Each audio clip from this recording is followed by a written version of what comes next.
नमस्कार बच्चों, स्वागत है आपके अपने YouTube channel the PCM vision में। प्यारे बच्चों, आज की इस वीडियो के माध्यम से हम लोग क्लास 12 हिस्ट्री, जिसका एग्जाम आपका आज यानी कि 28 फरवरी को होने वाला है, उसके सभी चैप्टर को मिलाकर के मोस्ट VVI 150 MCQ प्रश्नों को डिस्कस करेंगे बच्चों, जो कि आपका आज के बोर्ड एग्जाम की दृष्टि से काफी ज्यादा इंपॉर्टेंट है और यहाँ से बहुत सारे क्वेश्चन आप सभी के बोर्ड एग्जाम में देखने को मिलेगा। तो एक भी क्वेश्चन को आप लोग स्किप मत कीजिएगा, हो सके तो आप लोग वीडियो को 2x यानी कि फास्ट करके देख लीजिए, ताकि आपके समय की बचत हो जाए और आप लोग पूरे क्वेश्चन को यहाँ पे आप लोग देख पाए। तो एक भी क्वेश्चन को आपको स्किप नहीं करना है, क्या पता कि आप लोग जो क्वेश्चन को स्किप करें वही क्वेश्चन आपके बोर्ड एग्जाम में आ जाए। ठीक है, तो वीडियो को आप लोग 2x यानी कि फास्ट करके देख लीजिए, लेकिन एक भी क्वेश्चन को स्किप मत कीजिएगा। ये सारा VVI क्वेश्चन है, मोस्ट इंपॉर्टेंट क्वेश्चन है, जो कि आपका आज के बोर्ड एग्जाम में पूछे जाने की प्रबल संभावना है। ठीक है, तो चलिए शुरू करते हैं और एक करके सारे क्वेश्चन को यहाँ पे हम लोग देखते हुए चलते हैं। तो देखिए बच्चों, पहला क्वेश्चन क्या है कि जुते हुए खेत का प्रमाण कहां से मिला है। तो कई बार करवा चुके हैं, ये आपका कालीबंगा से मिला है। और कालीबंगा आपका कौन सी नदी के किनारे है, तो ये आपका घग्गर, जिसे सरस्वती नदी भी कहा जाता है, इस नदी के किनारे है, याद रखिएगा। उसके बाद देखिए बच्चों, अगला क्वेश्चन क्या है कि 1857 ईस्वी की क्रांति आरंभ हुई थी। तो 1857 की क्रांति आपका कौन से डेट को आरंभ हुआ था, तो याद रखना है 10 मई को आरंभ हुआ था। उसके बाद देखिए अगला क्वेश्चन क्या है कि इब्न बतूता कहाँ का निवासी था। तो इब्न बतूता आपका मोरक्को का निवासी था, जिन्होंने रहला पुस्तक लिखा था। ऑप्शन नंबर घ इसका करेक्ट आंसर होगा। उसके बाद देखिए अगला क्वेश्चन क्या है कि बाबरनामा किसकी आत्मकथा है। तो बाबरनामा खुद बाबर की आत्मकथा है और इसे खुद बाबर ने लिखा है, इसे आप लोग याद रखिएगा। ऑप्शन नंबर घ इसका करेक्ट आंसर होगा बाबर। देखिए यहाँ पे मैं आपको डिटेल में नहीं करवा रहा हूँ, सिर्फ आपका एक तरह से रिविजन हो जाए और फास्ट वे में आपको करवा रहा हूँ, ताकि आपका समय की बचत हो जाए। ठीक है, चलिए आगे देखिए अगला क्वेश्चन क्या है कि दामिन ये को है, क्या है। तो दामिन ये को आपका एक संतालों का मुख्य निवास स्थान था, यानी कि भूभाग था। तो ऑप्शन नंबर का इसका करेक्ट आंसर होगा। वो सारे बच्चे कमेंट कर रहे थे कि पहाड़िया का निवास स्थान था, तो पहाड़िया का ये निवास स्थान नहीं था, ये संतालों का निवास स्थान था, मुख्य निवास स्थान, इसे आप लोग याद रखिएगा। उसके बाद देखिए बच्चों, अगला क्वेश्चन क्या है कि भारतीय संविधान का अस्थायी अध्यक्ष किससे चुना गया था। तो देखिए एक होता है अस्थायी अध्यक्ष, जिसे डॉक्टर राजेंद्र प्रसाद को चुना गया था, और एक होता था आपका अस्थायी अध्यक्ष। अस्थायी अध्यक्ष आपका डॉक्टर सच्चिदानंद सिन्हा को चुना गया था, जो कि आपका संविधान सभा के सबसे बुजुर्ग व्यक्ति थे, सबसे उम्रदराज व्यक्ति थे। तो ऑप्शन नंबर ख इसका करेक्ट आंसर होगा डॉक्टर सच्चिदानंद सिन्हा। उसके बाद देखिए बच्चों, अगला क्वेश्चन क्या है कि 1857 ईस्वी के विद्रोह का प्रतीक चिन्ह क्या था। तो 1857 ईस्वी के विद्रोह का प्रतीक चिन्ह आपका रोटी और कमल था। ऑप्शन नंबर घ इसका करेक्ट आंसर होगा रोटी और एवं कमल। उसके बाद देखिए अगला क्वेश्चन क्या है कि पुर्तगालियों ने गोवा पर अधिकार कब कर लिया था। तो पुर्तगालियों ने गोवा पर अधिकार कब कर लिया था, तो ये आपका 1510 ईस्वी में। ऑप्शन नंबर का इसका करेक्ट आंसर होगा। उसके बाद देखिए बच्चों, अगला क्वेश्चन क्या है कि मुजाहिदीन चिश्ती की दरगाह कहाँ है। तो मुजाहिदीन चिश्ती की दरगाह आपका कहाँ पे है, तो ये आपका अजमेर में है, और निजामुद्दीन औलिया का आपका दिल्ली में। उसके बाद देखिए अगला क्वेश्चन क्या है कि विजयनगर का वर्तमान नाम क्या है। तो जो आपका विजयनगर बच्चों, इसका वर्तमान नाम हम्पी है। ऑप्शन नंबर का इसका करेक्ट आंसर होगा हम्पी।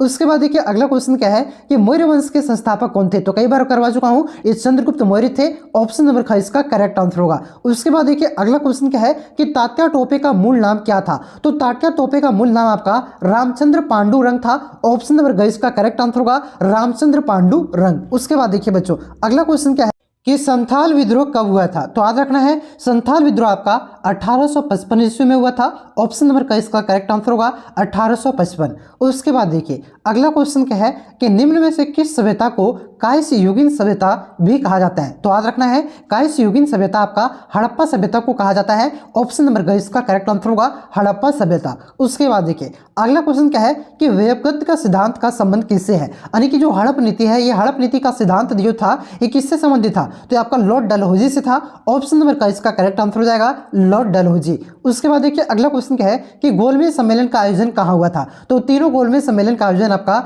लंदन में हुआ था।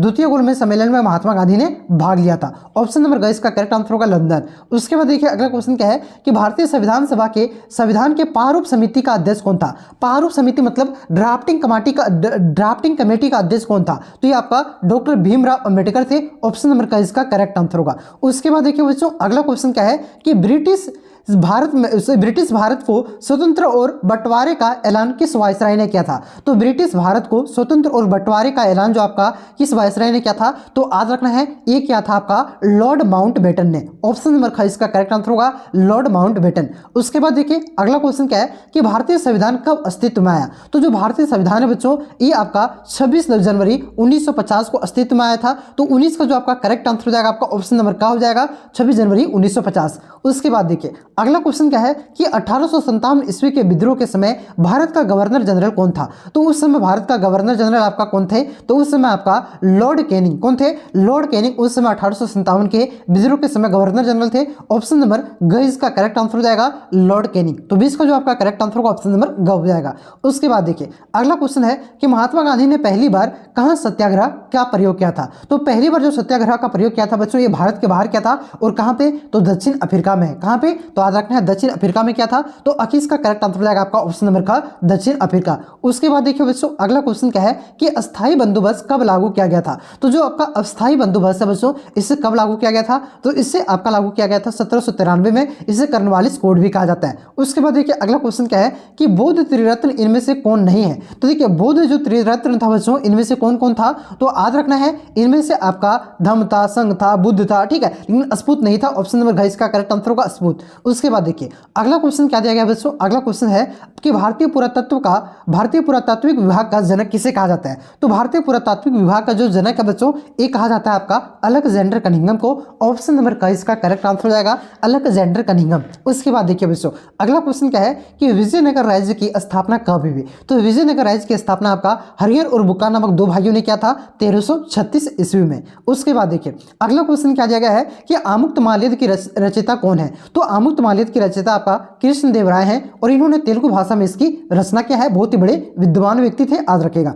अगला क्वेश्चन क्या है कि खालसा पंथ की स्थापना किसने किया था? तो जो आपकी खालसा पंथ है बच्चों, इसकी स्थापना किसने किया था? तो याद रखना है खालसा पंथ की स्थापना क्या था आपका? एक किया था गुरु गोविंद सिंह ने। ऑप्शन नंबर ग इसका करेक्ट आंसर होगा गुरु गोविंद सिंह। और गुरु गोविंद सिंह आपका सिखों के केवे नंबर के गुरु थे? आप लोग कमेंट करके जरूर बताइएगा। उसके बाद देखिए अगला क्वेश्चन क्या है कि वास्को डी गामा सर्वप्रथम 1498 ईस्वी में भारत के किस बंदरगाह पर पहुंचा था? तो वास्को डी गामा जब 1498 ईस्वी में पहली बार भारत आया था तो ये कौन से बंदरगाह में पहुंचा था? तो कालीकट बंदरगाह में पहुंचा था, याद रखिएगा। उसके बाद देखिए अगला क्वेश्चन क्या है कि चौरी चौरा की घटना कब हुई? तो ये आपका 1922 में हुआ था, जिसके बाद असहयोग आंदोलन को वापस ले लिया गया था।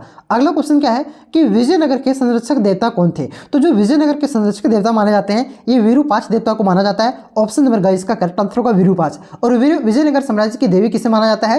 तो ये मातृ देवी आपका पंपा देवी को माना जाता है, याद रखेगा। उसके बाद देखिए बच्चों और भी आपका इंपॉर्टेंट क्वेश्चन, उसे भी आप लोग देख चलिए और वीडियो को फास्ट कर लीजिए यहाँ से, ठीक है, क्योंकि और भी आपका यहाँ पे इंपॉर्टेंट क्वेश्चन है। तो देखिए उसके बाद आपका अगला क्वेश्चन क्या दिया गया है? देखिए सिंधु घाटी के निवासियों को किस धातु का ज्ञान नहीं था? तो उसी लोहा के ज्ञान नहीं था। ऑप्शन नंबर ग इसका करेक्ट आंसर होगा। लोहा की खोज आपका सिंधु घाटी सभ्यता के काल के बाद जो आपका उत्तर वैदिक काल आता है उसमें किया गया था, ठीक है। तो ऑप्शन नंबर ग इसका करेक्ट आंसर होगा लोहा। उसके बाद देखिए अगला क्वेश्चन आपका कि मोहनजोदड़ो की खोज 1922 ईस्वी में किसने की थी? तो ये आपका जैक वाला मॉडल पे प्रवेश था, राखाल बनर्जी ने किया था। ऑप्शन नंबर ग इसका करेक्ट आंसर होगा। अगला क्वेश्चन आपका कि यूरोप का समुद्रगुप्त कौन था? तो यूरोप का समुद्रगुप्त आपका नेपोलियन को कहा जाता है। ऑप्शन नंबर ख इसका करेक्ट आंसर होगा। समुद्रगुप्त और नेपोलियन का तुलना क्या आता है? नेपोलियन आपका यूरोप का था और ये समुद्रगुप्त आपका भारत का नेपोलियन समुद्रगुप्त को कहा जाता है और यूरोप का समुद्रगुप्त आपका नेपोलियन को कहा जाता है, ठीक है, ध्यान रखिएगा। अगला क्वेश्चन आपका कि किस अभिलेख से अशोक द्वारा कलिंग विजय का पता चलता है? तो अशोक की जो 13वां अभिलेख है इसे कलिंग विजय का पता चलता है। ऑप्शन नंबर घ इसका करेक्ट आंसर होगा। और ये कलिंग युद्ध कब हुआ था? तो आज रखेगा 261 ईसा पूर्व में। नेक्स्ट क्वेश्चन आपका कि अभिज्ञान शकुंतलम के रचनाकार हैं। तो अभिज्ञान शकुंतलम की रचना किसने किया है? तो आपका कालिदास ने किया है। ऑप्शन नंबर क इसका करेक्ट आंसर होगा। अगला क्वेश्चन आपका कि ऋग्वेद में पुरुष सूक्त में सर्वप्रथम किस वर्ण का उल्लेख मिलता है? तो इसमें आपका शूद्र का मिलता है उल्लेख। ऑप्शन नंबर घ इसका करेक्ट आंसर होगा। देखिए यहाँ पे ब्राह्मण नहीं होगा, ठीक है, आप लोग एसपी बीडे का जो बुक है उस पर आप लोग पढ़ लीजिएगा, वहां पे ये क्वेश्चन आपका हूबहू इसी तरह का क्वेश्चन दिया गया है। ऋग्वेद के आपका पुरुष सूक्त में आपका सर्वप्रथम आपका शूद्र वर्ण का उल्लेख मिलता है। ऑप्शन नंबर घ इसका करेक्ट आंसर होगा। अगला क्वेश्चन आपका कि वीर शैव लिंगायत आंदोलन का जनक कौन था? तो ये आपका बास बना था। ऑप्शन नंबर घ इसका करेक्ट आंसर होगा। उसके बाद देखिए अगला क्वेश्चन आपका कि धर्म ग्रंथ सूत पिटक किस धर्म से संबंधित है? तो सूत पिटक आपका बौद्ध धर्म से संबंधित है। ऑप्शन नंबर ख इसका करेक्ट आंसर होगा। उसके बाद देखिए अगला क्वेश्चन है आपका कि तंबाकू पर किस शासक ने प्रतिबंध लगाया था? तो तंबाकू पर आपका जहांगीर ने प्रतिबंध लगाया था। ऑप्शन नंबर ग इसका करेक्ट आंसर होगा। और पहली बार सेवन किसने किया था? तो अकबर ने। अगला क्वेश्चन देखिए, अगला क्वेश्चन आपका कि मुगल कालीन चित्रकला किसके काल में चरम उत्कर्ष पर पहुंची थी? यानी कि सबसे हाईएस्ट पॉइंट पर किसके काल में हुआ था? सबसे ज्यादा विकास किसके काल में हुआ था? तो ये आपका जहांगीर के काल में। ऑप्शन नंबर ग इसका करेक्ट आंसर होगा। अगला क्वेश्चन है कि भारत का अंतिम मुगल सम्राट कौन था? तो भारत का अंतिम मुगल सम्राट आपका बहादुर शाह जफर था। ऑप्शन नंबर घ इसका करेक्ट आंसर होगा। उसके बाद देखिए अगला क्वेश्चन आपका कि स्थापत्य कला का सर्वाधिक विकास किसके समय में हुआ था? तो ये आपका हुआ था शाहजहां के काल में। ऑप्शन नंबर ख इसका करेक्ट आंसर होगा। स्थापत्य कलाएं पूछे तो शाहजहां के काल में, अगर चित्रकला का विकास पूछे तो याद रखेगा चित्रकला का विकास जहांगीर के काल में। ठीक है, चलिए अगला क्वेश्चन आपका कि विजयनगर का महानतम शासक कौन था? तो विजयनगर का सबसे महानतम शासक आपका कृष्णदेव राय था। ऑप्शन नंबर ग इसका करेक्ट आंसर होगा। उसके बाद नेक्स्ट क्वेश्चन आपका कि पुष्टि मार्ग का जहाज किसे कहा जाता है? तो पुष्टि मार्ग का जहाज एक्चुअल में सूरदास को कहा जाता है, लेकिन सूरदास आपका ऑप्शन में नहीं है। तो जो वल्लभाचार्य है इन्होंने आपका पुष्टि मार्ग की स्थापना किया था, तो यही इसका सही उत्तर हो जाएगा आपका वल्लभाचार्य। उसके बाद देखिए अगला क्वेश्चन है आपका कि यात्रियों का राजकुमार किसे कहा गया है? तो यात्रियों का राजकुमार आपका हेनसांग को कहा गया है। ऑप्शन नंबर ख इसका करेक्ट आंसर होगा। और हेनसांग किसके काल में भारत आया था? तो याद रखिएगा हर्षवर्धन के काल में हेनसांग भारत आया था। उसके बाद देखिए अगला क्वेश्चन आपका कि मध्ययुगीन यात्रियों का सरताज किस यात्री को कहा गया है? तो मध्ययुगीन यात्रियों का सरताज आपका मार्को पोलो को कहा गया है। ऑप्शन नंबर ख इसका करेक्ट आंसर होगा। अगला क्वेश्चन है आपका कि महलवाड़ी बंदोबस्त किनके द्वारा लागू किया गया है? तो ये मार्टिन वर्ड के द्वारा लागू किया गया है। ऑप्शन नंबर क इसका करेक्ट आंसर होगा। नेक्स्ट क्वेश्चन है आपका कि उलगुलान विद्रोह का नेता कौन था? देखिए उलगुलान विद्रोह को आपका मुंडा विद्रोह भी कहा जाता है, तो इसका नेता आपका बिरसा मुंडा था। ऑप्शन नंबर घ इसका करेक्ट आंसर होगा। और ये विद्रोह कब हुआ था? तो आपका 1899 से 1900 के बीच में यह विद्रोह आपका हुआ था। ठीक है, उसके बाद देखिए अगला क्वेश्चन आपका कि रैयतवाड़ी व्यवस्था में भूमि का स्वामी कौन होता था? तो ये आपका किसान होता था। ऑप्शन नंबर ग इसका करेक्ट आंसर होगा। नेक्स्ट क्वेश्चन आपका कि इंग्लिश ईस्ट इंडिया कंपनी की स्थापना कब हुई थी? तो ये आपका 1600 ईस्वी में हुआ था। ऑप्शन नंबर क इसका करेक्ट आंसर होगा। अगला क्वेश्चन है आपका कि द ग्रेट रिवोल्ट नामक पुस्तक किसने लिखी है? तो आपका अशोक मेहता ने लिखा है। ऑप्शन नंबर ख इसका करेक्ट आंसर होगा। नेक्स्ट क्वेश्चन आपका कि 1857 के गदर को किसने क्रांति कहा है? तो ये कहा है आपका कार्ल मार्क्स ने। ऑप्शन नंबर क इसका करेक्ट आंसर होगा। जो 1857 की जो गदर हुआ था, क्रांति हुआ था, उससे क्रांति की संज्ञा किसने दी है? तो कार्ल मार्क्स ने दिया है। अगला क्वेश्चन आपका कि 7 द्वीपों का नगर कहा जाता है? तो 7 द्वीपों का नगर आपका बंबई को कहा जाता है। ऑप्शन नंबर क इसका करेक्ट आंसर होगा। उसके बाद देखिए अगला क्वेश्चन है आपका कि अखिल भारतीय स्तर पर पहली जनगणना कब हुई थी? देखिए जब जो पहली जनगणना है आपका कब हुआ था? तो ये आपका 1872 में हुआ था। कब? पहली बार जनगणना 1872 में हुआ था। लेकिन क्वेश्चन में क्या पूछा है? अखिल भारतीय स्तर पर, यानी कि पूरे भारतीय स्तर पर यह जनगणना कब हुई थी? तो याद रखेगा 1881 में, जो कि आपका ऑप्शन में नहीं दिया हुआ है। 1872 आपका ऑप्शन में दिया हुआ है। ठीक है, लेकिन इसका करेक्ट आंसर होगा कि पहली बार अखिल भारतीय स्तर पर जनगणना आपका 1881 में हुआ था। लेकिन कुछ जगहों पर आपका 1872 में पहली बार हुआ था, लेकिन 1881 से आपका 10 की जनगणना पूरे भारत में शुरू हुआ था। 1881 इसका करेक्ट आंसर होगा। उसके बाद देखिए अगला क्वेश्चन आपका कि वास्को डी गामा किस सन में भारत पहुंचा था? देखिए आप लोग तो जानते होंगे कि भारत का खोज किसने किया था? वास्को डी गामा ने किया था। एक्चुअली ने भारत का खोज नहीं किया था, उसके पहले भी भारत एग्जिस्ट करता था। वो सिर्फ यूरोप से भारत पहुंचने का एक रास्ता, समुद्री मार्ग का खोज किया था वास्को डी गामा ने। और ये भारत कब खोज किया था? तो 1498 में। अरे बुतरू 1498 तो ऑप्शन में यहाँ पे 2 को दिया है, ये आपको नहीं पूछा, यहाँ पे डेट सहित पूछा है। तो याद रखिएगा 17 मई 1498 को भारत पहुंचा था वास्को डी गामा, और इसी दिन खोज किया था कहा जाता है। ठीक है, उसके बाद देखिए अगला क्वेश्चन है आपका कि भारत में रेलवे की शुरुआत हुई थी। तो भारत में रेलवे की शुरुआत कब हुआ था? तो 1853 में। कहां से कहां तक? तो थाने से मुंबई के बीच 34 किलोमीटर रेलवे चला था आपका। कब? 1853 में भारत में रेलवे की शुरुआत हुई थी। उसके बाद देखिए अगला क्वेश्चन आपका कि गेटवे ऑफ इंडिया कहां स्थित है? इंडिया गेट नहीं, Gateway of India. India Gate आपका दिल्ली में स्थित है। यहां पे पूछा गेटवे ऑफ इंडिया, तो गेटवे ऑफ इंडिया आपका बंबई में स्थित है। और इसका निर्माण कब किया गया था? तो 1911 में। ठीक है, गेटवे ऑफ इंडिया आपका मुंबई में स्थित है। ऑप्शन नंबर का इसका करेक्ट आंसर होगा। उसके बाद देखिए अगला क्वेश्चन है आपका कि करो या मरो का नारा किसने दिया था? तो यह प्रसिद्ध नारा है, गांधी जी ने दिया था, करो या मरो का नारा। उसके बाद देखिए नेक्स्ट क्वेश्चन आपका कि सर की उपाधि किसने वापस किया था? तो रविंद्रनाथ टैगोर। किसने? रविंद्रनाथ टैगोर ने, जो कि नोबेल पुरस्कार इसको मिला हुआ था साहित्य के क्षेत्र में। ठीक है, इन्होंने आपका जो अंग्रेजों के द्वारा सर की उपाधि दिया गया था, इस उपाधि को इन्होंने वापस कर दिया था रविंद्रनाथ टैगोर ने। ऑप्शन नंबर ग इसका करेक्ट आंसर होगा। उसके बाद देखिए अगला क्वेश्चन है कि गांधी जी ने असहयोग आंदोलन किस वर्ष संघर्ष आरंभ किया था? तो असहयोग आंदोलन आपका 1920 में आरंभ किया गया था। एक ऑप्शन नंबर का इसका करेक्ट आंसर होगा 30 का, ठीक है। और इसको वापस कब लिया था? तो याद रखिएगा 1922 में चोरी छोरा जो कांड हुआ था घटना, उसके कारण वहां पे देखिए महात्मा गांधी आपका ये हिंसा को बर्दाश्त नहीं करते थे, ठीक है। और वहां पे पुलिस वालों को जिंदा जला दिया गया था। इस वजह से इन्होंने क्या कहा कि ये आंदोलन आपका युग्र होते चल रहा था, अहिंसक होते जा रहा था। इस वजह से आपका 1922 में इसको वापस ले लिया और इसकी शुरुआत 1920 में हुआ था। यहाँ पे पूछा आरंभ, तो ऑप्शन नंबर का इसका करेक्ट आंसर होगा। तो उसके बाद देखिए नेक्स्ट क्वेश्चन है कि जालियांवाला बाग हत्याकांड कब हुआ था? बहुत ही आसान क्वेश्चन है।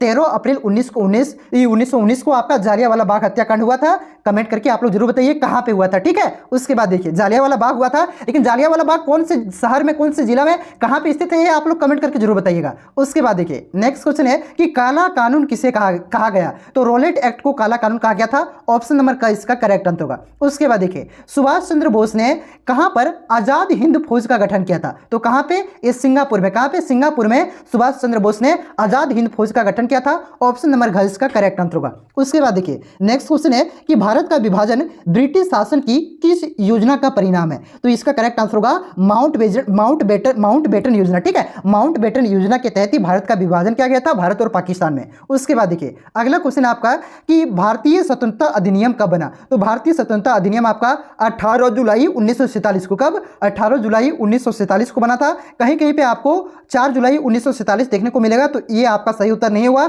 इसका सही उत्तर होगा 18 जुलाई 1947। देखिए इसलिए मैं यहाँ पे जो हो सकता है, क्योंकि बच्चे क्या करेंगे, गूगल में सर्च करेंगे और गूगल में कुछ आंसर गलत दिखाई देता है, ठीक है। इसलिए मैं बार बार बच्चे जिस पर कमेंट कर सकते हैं, कंफ्यूज हो सकते हैं, इसलिए मैं बार बार उसको यहाँ पे एक्सप्लेन कर दे रहा हूँ और उसको यहाँ पे बढ़िया से बता रहा हूँ। उसके बाद देखिए अगला क्वेश्चन है आपका कि स्वतंत्र भारत का प्रथम गवर्नर जनरल कौन था? तो स्वतंत्र भारत का प्रथम गवर्नर जनरल आपका लॉर्ड माउंटबेटन था। कौन? लॉर्ड माउंटबेटन आपका स्वतंत्र भारत का प्रथम गवर्नर जनरल था। अगर पूछे कि स्वतंत्र भारत का प्रथम भारतीय गवर्नर जनरल, अगर भारतीय गवर्नर जनरल पूछे तब सी राजगोपालाचारी होगा, ठीक है। और सिर्फ प्रथम गवर्नर जनरल पूछे स्वतंत्र भारत का, तब लॉर्ड माउंटबेटन, तो ऑप्शन नंबर ख इसका करेक्ट आंसर होगा। उसके बाद देखिए अगला क्वेश्चन है आपका कि भारतीय संविधान के अनुसार संप्रभुता निहित है। तो इसका आंसर आप लोग कमेंट करके बताइएगा कि भारतीय संविधान के अनुसार संप्रभुता किसमें निहित है? प्रधानमंत्री में, कि न्यायपालिका में, कि राष्ट्रपति में, किस संविधान में, ठीक है। कमेंट करके जरूर बताइएगा। बहुत ही आसान क्वेश्चन है यार। उसके बाद देखिए अगला क्वेश्चन है आपका कि भारत को गणतंत्र कब घोषित किया? तो कब घोषित किया गया था? तो ये 26 जनवरी 1950 को। बहुत ही आसान है, ऑप्शन नंबर ख इसका करेक्ट आंसर होगा। उसके बाद देखिए कि निम्न में से कौन महिला आयोग का संविधान सभा की सदस्य थी? तो कौन थी? सरोजिनी नायडू भी आपका संविधान सभा में महिला सदस्य थी, ठीक है। हंसा मेहता भी थी, ये दुर्गाबाई देशमुख भी थी। तो इस क्वेश्चन का सही उत्तर हो जाएगा इनमें से सभी, ये सभी महिलाएं आपका संविधान सभा की सदस्य थी। उसके बाद देखिए अगला और आखिरी क्वेश्चन है आपका कि 24 जनवरी 1950 को संविधान सभा के कितने सदस्यों ने संविधान पर हस्ताक्षर किए थे? तो ये आपका 284, कितने? 284 सदस्यों ने संविधान सभा में के जो सदस्य थे, 284 सदस्य, इन्होंने संविधान पर हस्ताक्षर किए थे। ऑप्शन नंबर ग इसका करेक्ट आंसर होगा। 284 सदस्यों ने संविधान पर हस्ताक्षर किए थे। तो देखिए पहला क्वेश्चन बहुत ही आसान क्वेश्चन है कि हड़प्पा सभ्यता किस युग की सभ्यता थी? तो हड़प्पा सभ्यता आपका कांस्य युगीन सभ्यता है। ऑप्शन नंबर घ इसका करेक्ट आंसर होगा। उसके बाद देखिए अगला क्वेश्चन है आपका कि हड़प्पा सभ्यता का सबसे बड़ा नगर कौन सा था? तो हड़प्पा सभ्यता का सबसे बड़ा नगर आपका मोहनजोदड़ो है। ऑप्शन नंबर का इसका करेक्ट आंसर होगा। मोहनजोदड़ो आपका हड़प्पा सभ्यता का सबसे बड़ा शहर यानी कि नगर था। ऑप्शन नंबर का इसका करेक्ट आंसर होगा। उसके बाद देखिए अगला क्वेश्चन है आपका कि भारतीय इतिहास का कौन सा काल स्वर्ण युग के नाम से जाना जाता है? तो भारतीय इतिहास का जो आपका गुप्त काल था, गुप्त काल को आपका स्वर्ण युग के नाम से जाना जाता है। ऑप्शन नंबर ख इसका करेक्ट आंसर होगा। उसके बाद देखिए अगला क्वेश्चन है आपका कि पतंजलि के महाभाष्य से किसकी जानकारी मिलती है? तो पतंजलि के महाभाष्य से आपका मौर्य काल की जानकारी मिलती है। ऑप्शन नंबर का इसका करेक्ट आंसर होगा। उसके बाद देखिए अगला क्वेश्चन है आपका कि महाभारत की रचना किस भाषा में हुई है? तो महाभारत की रचना आपका संस्कृत भाषा में हुआ है। ऑप्शन नंबर का इसका करेक्ट आंसर होगा। और महाभारत की रचना किसने किया है? तो महर्षि वेदव्यास ने महाभारत की रचना किया है। इसे भी आप लोग ध्यान रखिएगा। उसके बाद देखिए अगला क्वेश्चन है आपका कि ऋग्वेदिक कालीन लोग किसकी पूजा करते थे? तो ऋग्वेदिक कालीन लोग आपका प्रकृति की पूजा करते थे। ऑप्शन नंबर ख इसका करेक्ट आंसर होगा, प्रकृति। उसके बाद देखिए अगला क्वेश्चन है आपका कि सांची मध्य प्रदेश के किस जिले में स्थित है? तो सांची मध्य प्रदेश का आपका रायसेन जिला में स्थित है। ऑप्शन नंबर ख इसका करेक्ट आंसर होगा। ये बहुत ही ज्यादा वीवीआई क्वेश्चन है, बार बार ये क्वेश्चन पूछा जाता है कि सांची का स्तूप मध्य प्रदेश के किस जिला में स्थित है? तो याद रखिएगा रायसेन की जिला में, ठीक है, रायसेन जिला में। उसके बाद देखिए अगला क्वेश्चन है आपका कि महावीर ने पारसनाथ के सिद्धांत में कौन सा सिद्धांत जोड़ा था? तो महावीर स्वामी ने पारसनाथ के सिद्धांत में आपका नया सिद्धांत ब्रह्मचर्य का सिद्धांत जोड़ा था। ऑप्शन नंबर ख इसका करेक्ट आंसर होगा। उसके बाद देखिए अगला क्वेश्चन है आपका कि आशा या राजकीय नियम किसने लागू किया था? तो आशा या राजकीय नियम आपका चंगेज खान ने लागू किया था। ऑप्शन नंबर ख इसका करेक्ट आंसर होगा चंगेज खान। उसके बाद देखिए अगला क्वेश्चन है आपका कि तुजू की जहांगीर की रचना किसने की? तो तुजू की जहांगीर की रचना स्वयं जहांगीर ने किया था। अपनी ये जो पुस्तक है आपका, इसमें जहांगीर ने अपनी आत्मकथा लिखी, अपनी जीवनी के बारे में लिखा है और इस पुस्तक को स्वयं जहांगीर ने लिखा है। ठीक है, तो इस क्वेश्चन का सही उत्तर हो जाएगा ऑप्शन नंबर ग जहांगीर। यहाँ पे जहांगीर लिखा हुआ है, तो इस तरह के कॉमन एरर आप सभी को देखने को मिलेगा, तो इससे ज्यादा परेशान मत होइएगा। ठीक है, इसका करेक्ट आंसर होगा ऑप्शन नंबर ग जहांगीर। उसके बाद देखिए अगला क्वेश्चन है आपका कि अकबर निम्नलिखित में से किस पर अधिकार नहीं कर सका? तो अकबर आपका पूर्ण रूप से मेवाड़ पर अधिकार नहीं कर पाया था। ऑप्शन नंबर ख इसका करेक्ट आंसर होगा मेवाड़। उसके बाद देखिए अगला क्वेश्चन है आपका कि आलमगीर के नाम से कौन सा मुगल बादशाह जाना जाता था? तो आलमगीर के नाम से आपका औरंगजेब जाना जाता है। ऑप्शन नंबर ग इसका करेक्ट आंसर होगा औरंगजेब आपका आलमगीर के नाम से जाना जाता है। उसके बाद देखिए अगला क्वेश्चन है आपका कि महानवमी के डिब्बे को किस विदेशी यात्री ने विजय का भवन का संज्ञा दी? तो ये जो आपका है महानवमी डिब्बे को विजय की भवन की संज्ञा आपका डेमिगोस पेस ने दिया था। किसने? डेमिगोस पेस ने दिया था। ऑप्शन नंबर क इसका करेक्ट आंसर होगा। उसके बाद देखिए अगला क्वेश्चन आपका कि हम्पी को यूनेस्को द्वारा विश्व पुरातत्व स्थल किस वर्ष घोषित किया गया था? तो हम्पी को यूनेस्को के द्वारा विश्व पुरातत्व स्थल 1986 कब? 1986 में घोषित किया गया था। तो जो कि ऑप्शन में आपका शायद नहीं दिया हुआ। ठीक है, तो इसका करेक्ट आंसर होगा 1986 में घोषित किया गया था यूनेस्को के द्वारा हम्पी को विश्व पुरातत्व स्थल। ठीक है, इसे आप लोग नोट डाउन कर लीजिएगा, ऑप्शन में नहीं दिया गया। उसके बाद देखिए अगला क्वेश्चन आपका कि गोपुरम का संबंध है। तो गोपुरम का संबंध किससे है? मंदिर से है। मंदिर के मुख्य प्रवेश द्वार को गोपुरम कहा जाता है। जो आपका पहले एक मॉडल पेपर जारी हुआ था उसमें आपका एक क्वेश्चन था। ठीक है, कि गोपुरम से आप क्या समझते हैं शायद सब्जेक्टिव में। ठीक है, तो ये आपका गोपुरम का संबंध मंदिर से है। मंदिर के मुख्य प्रवेश द्वार को गोपुरम कहा जाता है दक्षिण भारत में। उसके बाद देखिए अगला क्वेश्चन आपका कि शंकराचार्य का मत है। तो शंकराचार्य का कौन सा मत था? तो ये था आपका अद्वैतवाद का मत आपका शंकराचार्य का था। ऑप्शन नंबर ख इसका करेक्ट आंसर होगा अद्वैतवाद। उसके बाद देखिए अगला क्वेश्चन है आपका कि मध्ययुगीन यात्रियों का सरताज किस यात्री को कहा जाता है? तो ये क्वेश्चन आपका सेट 1 में भी था। तो मध्यकालीन यात्रियों का सरताज आपका मार्को पोलो को कहा जाता है। ऑप्शन नंबर ख इसका करेक्ट आंसर होगा। उसके बाद देखिए अगला क्वेश्चन है आपका कि भारत में अस्थायी रूप से 10 वर्षीय जनगणना आरंभ 1881 में किस गवर्नर जनरल के काल में हुआ था? तो देखिए सबसे पहले भारत में जो आपकी जनगणना शुरू हुई थी वो हुआ था आपका 1872 में। और ये किसके काल में हुआ था? तो ये आपका लॉर्ड मेयो के काल में। किसके काल में? मेयो के काल में आपका हुआ था। लेकिन प्रत्येक 10 साल में जो आपका जनगणना होती है, ये जनगणना आपका कब से प्रारंभ हुआ था? तो 1881 से प्रारंभ हुआ था। और ये किसके काल में प्रारंभ हुआ था? तो लॉर्ड रिपन के काल में प्रारंभ हुआ था। तो इस क्वेश्चन का करेक्ट आंसर होगा ऑप्शन नंबर ग रिपन के काल में आपका 10वीं जनगणना प्रारंभ हुई थी 1881 से। उसके बाद देखिए अगला क्वेश्चन है आपका कि अस्थायी बंदोबस्त जुड़ा हुआ था। तो अस्थायी बंदोबस्त किससे जुड़ा हुआ है? ये आपका लॉर्ड कॉर्नवालिस से जुड़ा हुआ है, क्योंकि लॉर्ड कॉर्नवालिस ने ही 1793 में आपका अस्थायी बंदोबस्त को लागू किया था। तो इस क्वेश्चन का सही उत्तर हो जाएगा ऑप्शन नंबर ग कॉर्नवालिस। उसके बाद नेक्स्ट क्वेश्चन है कि वहीगत का सिद्धांत का संबंध किससे है? देखिए यहाँ पे मिस्टेक है आपका,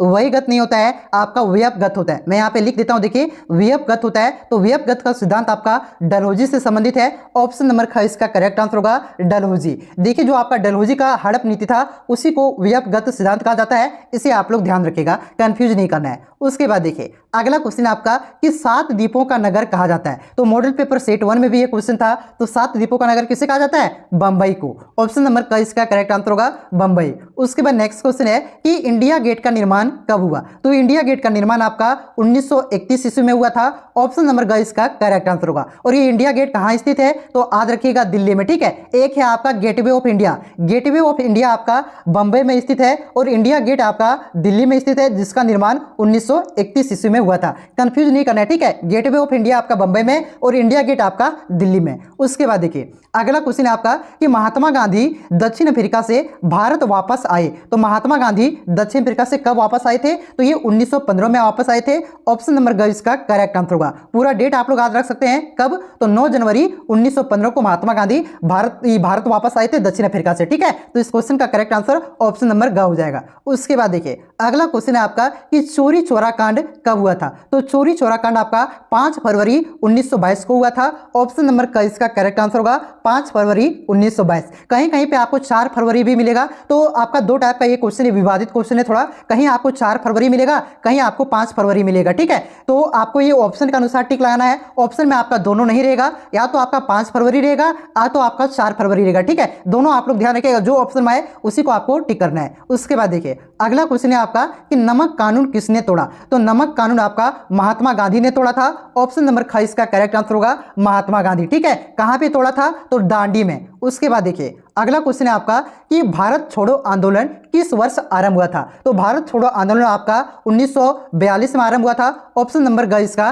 करेक्ट आंसर होगा, ऑप्शन नंबर ग 1942। उसके बाद देखिए नेक्स्ट क्वेश्चन है कि पूना समझौता किस वर्ष हुआ था, जिसे पूना पैक्ट भी कहा जाता है। तो पूना पैक्ट कब हुआ था? तो ये आपका 1932 में हुआ था। किसके किसके बीच हुआ था? तो गांधी और अंबेडकर के बीच आपका पूना पैक्ट हुआ था, पूना समझौता। और कब हुआ था? तो 1932 में हुआ था। उसके बाद देखिए अगला क्वेश्चन आपका कि किसका प्रकाशन अबुल कलाम आजाद ने किया था? तो अल हिलाल, जो अल हिलाल एक आपका उर्दू साप्ताहिक पत्रिका था, इसका समाचार पत्र था, इसका प्रकाशन आपका अबुल कलाम आजाद ने किया था। ऑप्शन नंबर ख इसका करेक्ट आंसर होगा अल हिलाल। ठीक है, उसके बाद देखिए अगला क्वेश्चन है आपका कि मुस्लिम लीग द्वारा मुसलमानों हेतु पृथक राष्ट्र पाकिस्तान की मांग कब उठाई गई? तो ये 1940 में उठाया गया था। ऑप्शन नंबर ख इसका करेक्ट आंसर होगा मुसलमानों हेतु पृथक राष्ट्र का निर्माण, यानी कि पाकिस्तान का जो मांग था ये आपका 1940 में उठाया गया था। उसके बाद देखिए अगला क्वेश्चन है आपका कि भारतीय राष्ट्रीय कांग्रेस की स्थापना का श्रेय किसे जाता है? यानी कि भारतीय राष्ट्रीय कांग्रेस की स्थापना किसने किया था?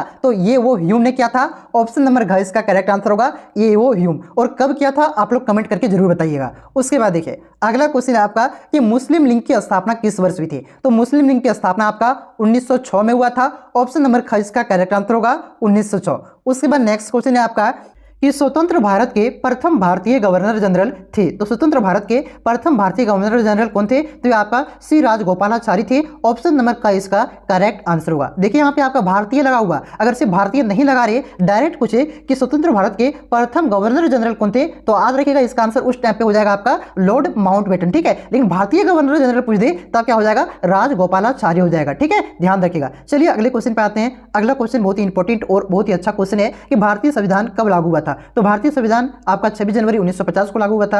अगला क्वेश्चन आपका कि भारतीय संविधान सभा के अध्यक्ष कौन थे? तो भारतीय संविधान सभा के अध्यक्ष आपका डॉक्टर राजेंद्र प्रसाद थे। ऑप्शन नंबर ख इसका करेक्ट आंसर होगा। अगर संविधान सभा के अस्थायी अध्यक्ष पूछे तो अस्थायी अध्यक्ष आपका सच्चिदानंद सिन्हा थे, ध्यान रखिएगा। उसके बाद देखिए अगला क्वेश्चन है आपका कि संविधान सभा की बैठक में कितने सदस्य उपस्थित थे? यहाँ पे थोड़ा कुछ छूटा हुआ क्वेश्चन में क्या छूटा हुआ है कि संविधान सभा का पहली बैठक में कितने सदस्य उपस्थित हुए थे, सो आपसे पूछा जा रहा है। तो पहली बैठक में आपका 210 सदस्य उपस्थित हुए थे। ऑप्शन नंबर ख इसका करेक्ट आंसर होगा 210। उसके बाद नेक्स्ट क्वेश्चन है कि भारतीय संविधान सभा का गठन कैबिनेट मिशन के अंतर्गत किस वर्ष हुआ था? तो भारतीय संविधान सभा का गठन कैबिनेट मिशन के अंतर्गत आपका 1946 में हुआ था। ऑप्शन नंबर ग इसका करेक्ट आंसर होगा। उसके बाद देखिए अगला क्वेश्चन है आपका कि भारतीय राष्ट्रीय कांग्रेस की प्रथम अधिवेशन की अध्यक्षता किसने किया था? तो भारतीय राष्ट्रीय कांग्रेस की प्रथम अधिवेशन कब हुआ था? तो 1985 में हुआ था। जिसकी अध्यक्षता किसने किया था? तो ओमेश चंद्र बनर्जी ने किया था। ऑप्शन नंबर ख इसका करेक्ट आंसर होगा। और ये प्रथम अधिवेशन कहां पे हुआ था?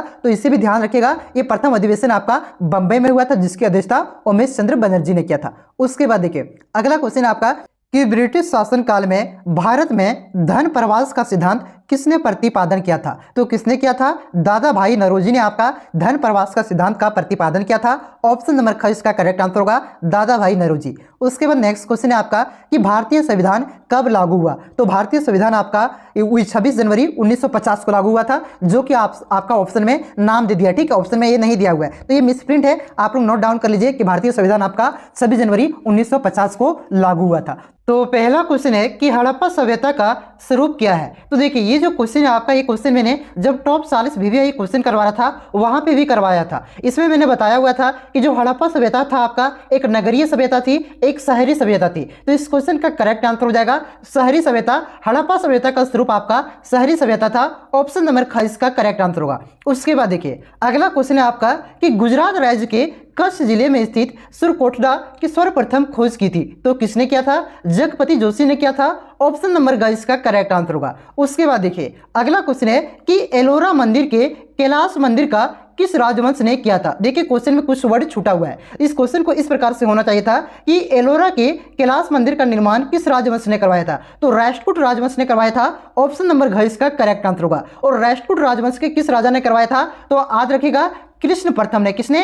कृष्ण प्रथम ने आपका कैलाशनाथ मंदिर का निर्माण करवाया था। उसके बाद देखिए अगला क्वेश्चन है आपका कि किस शिलालेख से अशोक द्वारा कलिंग विजय का पता चलता है। तो कौन से शिलालेख से? 13वें शिलालेख से अशोक द्वारा कलिंग विजय का पता चलता है। ऑप्शन नंबर घ इसका करेक्ट आंसर होगा। उसके बाद देखिए अगला क्वेश्चन है आपका कि भूमि दान का उल्लेख किसके अभिलेख में मिलता है। तो जो आपका प्रभावती गुप्त है इसके अभिलेख में आपका भूमि दान का उल्लेख मिलता है। ऑप्शन नंबर ख इसका करेक्ट आंसर होगा, प्रभावती गुप्त। उसके बाद देखिए अगला क्वेश्चन है कि महाभारत कालीन समाज था। तो महाभारत कालीन समाज आपका पितृसत्तात्मक समाज था। ऑप्शन नंबर क इसका करेक्ट आंसर होगा, पितृसत्तात्मक। उसके बाद नेक्स्ट क्वेश्चन है आपका कि नाथ मुनि का संबंध किस धर्म से है। तो नाथ मुनि आपका वैष्णव धर्म के धर्मशास्त्री थे। तो इस क्वेश्चन का करेक्ट आंसर हो जाएगा वैष्णव धर्म। नाथ मुनि आपका वैष्णव धर्म से संबंधित है। ऑप्शन नंबर घ इसका करेक्ट आंसर होगा। उसके बाद देखिए अगला क्वेश्चन है कि बौद्ध धर्म के मुख्य ग्रंथ हैं। तो बौद्ध धर्म के मुख्य ग्रंथ क्या है? त्रिपिटक। ठीक है, तो इस क्वेश्चन का करेक्ट आंसर हो जाएगा पीटक। ऑप्शन नंबर क। उसके बाद देखिए अगला क्वेश्चन है कि अशोक ने बौद्ध परंपरा में कितने स्तूप बनवाए। तो अशोक ने बौद्ध परंपरा में आपका लगभग 84,000 स्तूपों का निर्माण करवाया था। ऑप्शन नंबर घ इसका करेक्ट आंसर होगा 84,000। उसके बाद देखिए अगला क्वेश्चन आपका कि किस तीर्थयात्री को यात्रियों का राजकुमार कहा जाता है। तो ये क्वेश्चन शायद आपका मॉडल पेपर सेट 2 में था, इसलिए इस क्वेश्चन का राइट आंसर आप लोग कमेंट करके जरूर बताइएगा कि किस तीर्थयात्रियों को यात्रियों का राजकुमार कहा जाता है। ठीक है, बहुत ही आसान क्वेश्चन है यार। उसके बाद देखिए अगला क्वेश्चन है आपका कि रेहला लेखक कौन थे। देखिए यहाँ पे क्वेश्चन इस प्रकार से आपका होना चाहिए था कि रेहला पुस्तक के लेखक कौन है। तो इस पुस्तक को किसने लिखा है? रेहला। तो ये आपका इब्न बतूता ने लिखा है। ऑप्शन नंबर ख इसका करेक्ट आंसर होगा। उसके बाद देखिए अगला क्वेश्चन है आपका कि निम्नलिखित में से कौन सा कथन सही है। तो देखिए पहला कथन है आपका कि मोहम्मद गोरी अपने अधिकार के बारे में कोई निर्णय नहीं ले पाया था। जी ये कथन आपका सत्य है कि मोहम्मद गोरी ने अपने अधिकार के बारे में कोई निर्णय नहीं ले पाया था।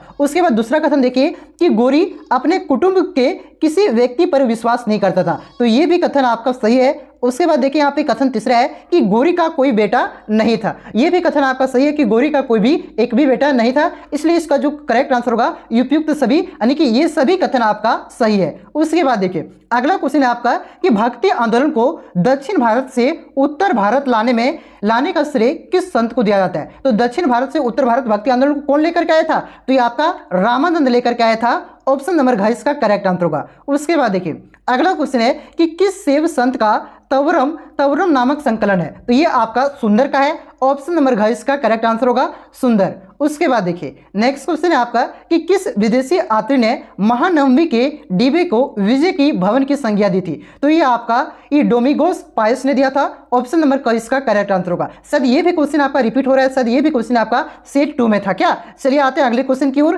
कि विजयनगर की यात्रा करने वाले सर्वप्रथम विदेशी यात्री कौन था। तो किसने सबसे पहले विजयनगर की यात्रा की थी? तो वो था आपका निकोली कोंटी। ऑप्शन नंबर क इसका करेक्ट आंसर होगा। उसके बाद देखिए अगला क्वेश्चन है आपका कि भारतीय विद्या का जनक रूस में कहा जाता है। तो किसे कहा जाता है? तो ये G.S. लिविदेव को कहा जाता है। ऑप्शन नंबर ग इसका करेक्ट आंसर होगा। G.S. लिविदेव को भारतीय विद्या का जनक रूस में कहा जाता है। ठीक है, उसके बाद देखिए नेक्स्ट क्वेश्चन है आपका कि अबुल फजल की जीवनी आईने अकबरी के किस भाग में वर्णित है। तो ये आपका 5वां भाग में वर्णित है। ऑप्शन नंबर घ इसका करेक्ट आंसर होगा 5वां भाग। उसके बाद देखिए अगला क्वेश्चन है आपका कि पानीपत की पहली लड़ाई कब हुई थी। तो पानीपत का पहला लड़ाई कब हुआ था? तो ये 1526 में हुआ था। और दूसरा कब हुआ था? तो 1556 में। ठीक है, और ये पानीपत की पहली लड़ाई किसके किसके बीच हुआ था? तो ये इब्राहिम लोदी और बाबर के बीच हुआ था, जिसमें बाबर जीत जाता है और उसी के वक्त आपका क्या होता है? भारत में मुगल वंश की स्थापना होता है। उसके बाद देखिए अगला क्वेश्चन है आपका कि खानवा का युद्ध कब हुआ। तो खानवा का युद्ध आपका 1527 में हुआ था। कब? 1527 में आपका खानवा का युद्ध हुआ था। ऑप्शन नंबर ख इसका करेक्ट आंसर होगा। और ये जो युद्ध है आपका किसके किसके बीच हुआ था? तो बाबर और राणा सांगा के बीच हुआ था, इसे आप लोग ध्यान रखिएगा। उसके बाद देखिए अगला क्वेश्चन है आपका कि बाबर चंगेज खान का कौन सा वंश था। तो ये आपका 14वां वंश था। ऑप्शन नंबर घ इसका करेक्ट आंसर होगा। उसके बाद देखिए अगला क्वेश्चन है आपका कि निम्नलिखित में से किस पर अधिकार नहीं कर सका। देखिए क्वेश्चन यहाँ अधूरा है। किस प्रकार से क्वेश्चन होना चाहिए था कि अकबर ने निम्नलिखित में से किस पर अधिकार नहीं कर पाया था। तो ये किस पर नहीं कर पाया था? तो ये आपका मेवाड़ पर नहीं कर पाया था। ऑप्शन नंबर ख इसका करेक्ट आंसर होगा। उसके बाद अगला क्वेश्चन है कि फतेहपुर सीकरी को राजधानी किसने बनाया था। तो फतेहपुर सीकरी को राजधानी अकबर ने बनाया था। ऑप्शन नंबर क इसका करेक्ट आंसर होगा। और यहीं पे बुलंद दरवाजा का निर्माण भी अकबर ने करवाया था, इसे आप लोग ध्यान रखिएगा। उसके बाद देखिए अगला क्वेश्चन है कि भूमि का स्वामी रैयतवाड़ी व्यवस्था में कौन होता था। तो रैयतवाड़ी व्यवस्था में आपका भूमि का स्वामी किसान होता था। ऑप्शन नंबर ग इसका करेक्ट आंसर होगा। उसके बाद देखिए अगला क्वेश्चन है कि मुंडा विद्रोह का नेता कौन था। तो देखिए ये जो मुंडा विद्रोह है इसी का दूसरा नाम क्या है? उलगुलान विद्रोह। और उलगुलान विद्रोह का नेता कौन था? इस तरह का क्वेश्चन आपका सेट 1 या सेट 2 में था। ठीक है, तो मुंडा विद्रोह और उलगुलान विद्रोह दोनों आपका एक ही है। और इसका नेता कौन था? तो बिरसा मुंडा था। ऑप्शन नंबर क इसका करेक्ट आंसर होगा। और ये जो मुंडा विद्रोह है एक कब हुआ था? तो याद रखिएगा 1899 से लेकर के 1900 के बीच में ये आपका मुंडा विद्रोह हुआ था। उसके बाद देखिए अगला क्वेश्चन है आपका कि 1 जुलाई 1857 में सागर विद्रोह का आरंभ किसने किया था। देखिए यहाँ पे क्वेश्चन में फिर से अधूरा क्वेश्चन है, इस तरह का मिसप्रिंट आपको मिलते रहेगा। ठीक है, थोड़ा एडजस्ट करना होगा। देखिए क्वेश्चन आपका इस प्रकार से होना चाहिए कि 1 जुलाई 1857 को सागर में विद्रोह का आरंभ किसने किया था। तो 1 जुलाई 1857 को सागर में विद्रोह का नेतृत्व आपका शेख रमजान ने किया था, यानी कि शेख रमजान ने यहाँ पे विद्रोह आरंभ किया था। ऑप्शन नंबर क इसका करेक्ट आंसर होगा। उसके बाद देखिए अगला क्वेश्चन है आपका कि 1857 की क्रांति से पूर्व अफवाहें फैल रही थी कि निम्न में से कौन सी अफवाहें सही है। तो बहुत सारी अफवाहें फैल रही थी, तो कौन सा अफवाहें सही है तो आपसे पूछा जा रहा है। तो देखिए पहला है आपका कि कारतूसों में गाय एवं सुअर की चर्बी भरी हुई थी। तो ये आपका सही है। दूसरा है आपका कि घी, आटा व शक्कर में गाय व सुअर की हड्डियों का चूरा मिलता था। तो ये भी आपका सही है। तीसरा है आपका कि गाँव में चपातियों एवं छावनी में कमल फूल भेजे जा रहे थे। तो ये भी आपका सही है, यानी कि ये सभी अफवाहें आपका सही है, इसलिए इसका करेक्ट आंसर होगा उपयुक्त सभी अफवाहें फैल रही थी। ऑप्शन नंबर घ इसका करेक्ट आंसर होगा। उसके बाद देखिए अगला क्वेश्चन है आपका कि 1857 की क्रांति का आरंभ कब हुआ था। तो कब हुआ था? 10 मई को 1857 की क्रांति का आरंभ हुआ था। ऑप्शन नंबर क इसका करेक्ट आंसर होगा। और कहां से आरंभ हुआ था? तो याद रखिएगा मेरठ से 1857 की क्रांति आरंभ हुई थी, वहां से शुरू हुआ था। उसके बाद देखिए अगला क्वेश्चन है कि किस सन में वास्को डी गामा भारत पहुंचा था। तो ये कब पहुंचा था? तो 20 मई 1498 को वास्को डी गामा भारत पहुंचा था। ऑप्शन नंबर क इसका करेक्ट आंसर होगा। ठीक है, और कहां पे पहुंचा था? तो केरल का कालीकट पहुंचा था वास्को डी गामा। उसके बाद देखिए अगला क्वेश्चन है आपका कि 1854 में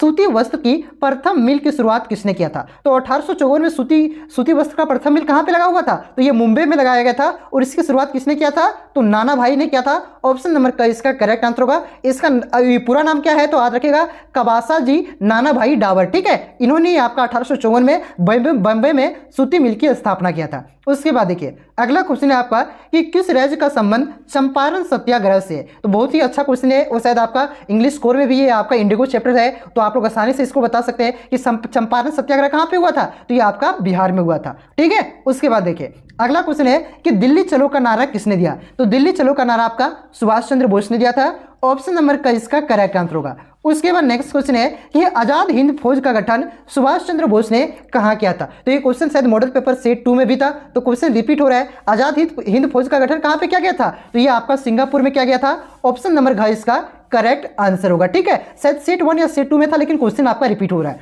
उसके बाद देखिए अगला क्वेश्चन है कि निम्न में से कौन भारतीय राष्ट्रीय कांग्रेस के संस्थापक है। तो कांग्रेस की स्थापना किसने किया था? तो ये वो ह्यूम ने किया था। ऑप्शन नंबर का इसका करेक्ट आंसर होगा। उसके बाद देखिए अगला क्वेश्चन है आपका कि भारतीय राष्ट्रीय कांग्रेस की प्रथम महिला अध्यक्ष कौन थी। तो भारतीय राष्ट्रीय कांग्रेस की प्रथम महिला अध्यक्ष आपका एनी बेसेंट था।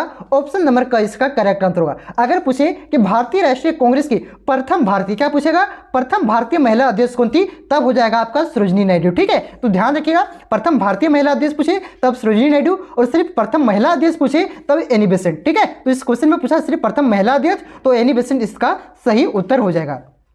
उसके बाद देखिए अगला क्वेश्चन आपका कि मुस्लिम लीग के द्वारा मुक्ति दिवस कब मनाया गया। तो मुस्लिम लीग के द्वारा मुक्ति दिवस आपका ये 22 दिसंबर 1939 को मनाया गया था। ऑप्शन नंबर घ इसका करेक्ट आंसर होगा। अगला क्वेश्चन आपका कि त्रिपुरी अधिवेशन में सुभाष चंद्र बोस ने किसको हराया था। तो ये आपका पट्टामी सीतारामैया को हराया था। ऑप्शन नंबर क इसका करेक्ट आंसर होगा। सुभाष चंद्र बोस ने पट्टामी सीतारामैया को लगभग 203 वोट से हराया था और उस समय कांग्रेस का अध्यक्ष बना था। ठीक है, उसके बाद देखिए अगला क्वेश्चन है आपका कि प्रारूप समिति का अध्यक्ष कौन था। तो प्रारूप समिति का अध्यक्ष आपका डॉक्टर भीमराव अंबेडकर थे। ऑप्शन नंबर क इसका करेक्ट आंसर होगा। उसके बाद देखिए अगला क्वेश्चन आपका कि पूना समझौता कब किया गया। तो पूना समझौता आपका ये 24 सितंबर 1932 को हुआ था। ऑप्शन नंबर का इसका करेक्ट आंसर होगा, जिसे पूना पैक्ट के नाम से भी जाना जाता है, याद रखिएगा। तो पूना समझौता यहाँ पे हो और हो सकता है एग्जाम में पूछ दे कि पूना पैक्ट क्या था, तो कंफ्यूज नहीं करना है। पूना पैक्ट और पूना समझौता दोनों आपका एक ही है और ये किसके किसके बीच हुआ था। तो गांधी और अंबेडकर के बीच हुआ था। कहां पे, पूना में। ठीक है,